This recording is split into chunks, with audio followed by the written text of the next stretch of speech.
नमस्कार दोस्तों, एक बार फिर स्वागत है आप सभी का पी एंड स्पोर्ट्स में। Dear friends, Indian Olympic Association यानी कि भारत में ओलंपिक्स की सबसे बड़ी संस्था के रूप में भारतीय ओलंपिक संघ की प्रेसिडेंट की कुर्सी पर अब बैठेंगी पीटी उषा। पीटी उषा को इलेक्ट किया गया है इंडियन ओलंपिक एसोसिएशन के प्रेसिडेंट के रूप में। 58 साल की इस old legendary athlete PT Usha ने कई एशियन गेम्स में गोल्ड मेडल हासिल किए और साथ ही साथ 1984 ओलंपिक में 400 मीटर हर्डल्स के फाइनल में भी 4th प्लेस पर वहां पे फिनिश किया था। PT Usha is one of the most decorated Indian athlete, जिन्होंने कुल मिला के एशियन गेम्स में 1982 से 94 के बीच कुल 11 मेडल जीते, जिनमें कि 4 गोल्ड मेडल भी उसमें शामिल थे। उन्होंने ये 4 गोल्ड मेडल 1986 के सियल एशियन गेम्स में 200 मीटर, 400 मीटर हर्डल और 4x400 मीटर रिले में जीते थे और वहीं उन्होंने 100 मीटर में एक सिल्वर भी हासिल किया था।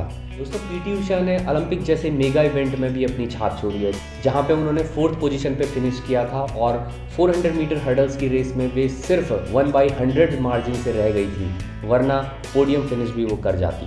इन सभी अचीवमेंट के साथ ही भारत की IOA यानी कि भारतीय ओलंपिक संघ की प्रेसिडेंट के रूप में पीटी उषा होंगी और वे भारत की तरफ से पहली ओलंपियन और पहली इंटरनेशनल मेडलिस्ट होंगी जो कि IOA को हेड करने वाली हैं। 95 साल की इस ओल्ड हिस्ट्री में वे भारत की तरफ से पहली महिला होंगी जो कि इंडियन ओलंपिक एसोसिएशन को हेड करने वाली है। दोस्तों, एक और रोचक बात यहाँ से निकल कर आती है, महाराजा यादवेंद्र सिंह जो कि एकमात्र टेस्ट मैच 1934 में खेले थे, जो कि 3rd IOA प्रेसिडेंट के रूप में 1938 से 1960 के बीच में जिन्होंने काम किया, उनके बाद उषा पहली स्पोर्ट्स पर्सन होंगी जिन्होंने कि नेशन को भी रिप्रेजेंट किया और अब IOA चीफ के पद पर विराजमान होने वाली हैं।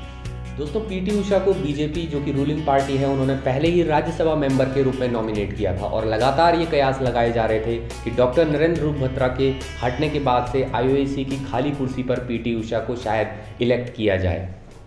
अब उम्मीद यही है कि भारत में खेल की एसोसिएशंस और फेडरेशंस और साथ ही साथ IOA जैसी बड़ी संस्था में भारतीय खिलाड़ियों को शामिल किए जाने के बाद भारतीय खेलों की दशा और दिशा दोनों में बदलाव होंगे। फिलहाल वीडियो में बस इतना ही। आप सभी हमारे साथ इसी तरह जुड़े रहिए। बहुत बहुत धन्यवाद।